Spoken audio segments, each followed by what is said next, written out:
विपद संकेत तले साळंदी एवं बैतरणी भद्रक एवं राजघाट ठारे विपद संकेत 17 फुट थिबा बेले एबे 16 फुट रे बन्या जल प्रभावित हेउछि। सेपरि आखुआपदा ठारे बैतरणी विपद संकेत 18.33 मीटर थिबा बेले वर्तमान 17.36 मीटर रे बन्या जल प्रभावित हेउछि।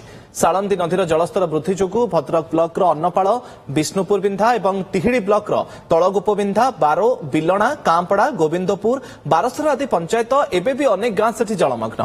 साळंदी एवं नालिया नदीर जलस्तर वृद्धि जोगु घाई होइथिबा स्थान मरामती होई पारु नाही, जा फଳରେ हजार हजार हेक्टर चाष जमी उपरे एबे भी 4 फुटर पानी रहिछि। गतकाली ठारू भद्रकर विभिन्न स्थान रे मुसळ धारारे वर्षा एबे चिंता बढ़ाइछि। अधिक सूचना पाई भद्रक प्रतिनिधि पार्थ सारथी नायक आम सहित लाइव जोड़ी होती। पार्थ, बन्या दुर्दशार चिन्ह वर्तमान समय पर्यंत मनरू लिभि नथिबा बेले लगाण वर्षा पुणी थरे चिंता बढ़ाइलाणी। साळंदी एवं बैतरणी नदीर स्थिति टिके कहतु एवं वर्तमान समय पर्यंत क्षयक्षतिर चित्र आपण कौन देखुंती, चाषी भितर चिंता केमती? देखो जदि कहवा निश्चित भाव में साळंदी एवं बैतरणी नदीर जलस्तर दिन तमाम बढ़ी बढ़ी चलती, राति हेल्ले कमुची, जहाँफल कौन हो तलिया अंचल लोक मैंने प्रभावित होती। आम बर्तमान साळंदी नदीर जो राजघाट ब्रिज उपर देखिपे नदी बर्तमान संपूर्ण भाव में फुलिकी रही या द्वारा भद्रक ब्लॉक अन्नपाळ पंचायत और विष्णुपुर बिंदा पंचायत संपूर्ण भाव में जलमग्न हो सारी। जो जो लोक मान घर भांगी जाता, जो मान चाष उजुड़ी जाता से नाई नथिबा असुविधार सम्मुखीन होती। जदि कहुँ तिहिडी अंचल व्यापक भाव प्रभावित होती। सर कौन कहे आप तिहिडी अंचल लोक मैंने जो मैंने बर्तमान कि समस्या गोचर कौ कौ अंचल प्रभावित होती?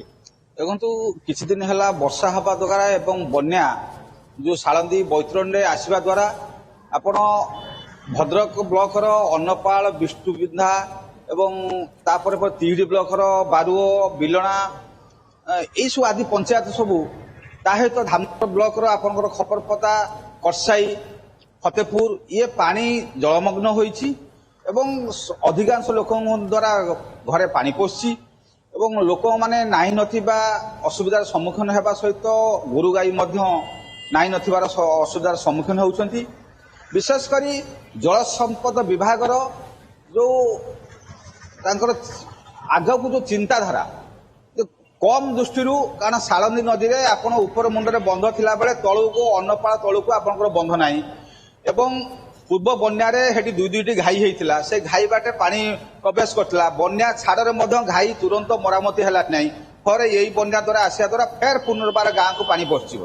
निश्चित भाव में समस्त मन कह सबुठ मुख्य बड़ चिंता होची घाई गुड़िक भांगी अद्यावधि मरामती हो पारनी। अन्य पटरे गतकाल जो भाव में वर्षा भद्रक सहर समेत भद्रक विभिन्न ब्लॉक होची, जहाँ द्वारा संपूर्ण भाव में जो मान घर भांगी जो मान चाष उजुड़ी से मुंड चिंता कारण पलटि। अन्य पक्षे आम देखुलु अनेक अंचल आम बन्या बुलूलु जो मानकर घर संपूर्ण भांगी जाइए पॉलिथिन दि जाइए, किंतु जो प्रकार वर्षा लगी रही ये पॉलिथिन किसी काम को नुह त्वरित बेगे सरकार पक्ष थैतान कर आवश्यकता रही। कहीं आप देखो जो प्रकार चित्र आप देखुले जो बर्तमान पाखापाखि विपद संकेत पाखापाखि साळंदी और बैतरणी नदीर जलस्तर छुईला। धन्यवाद पार्थ आपंकर तमाम सूचना।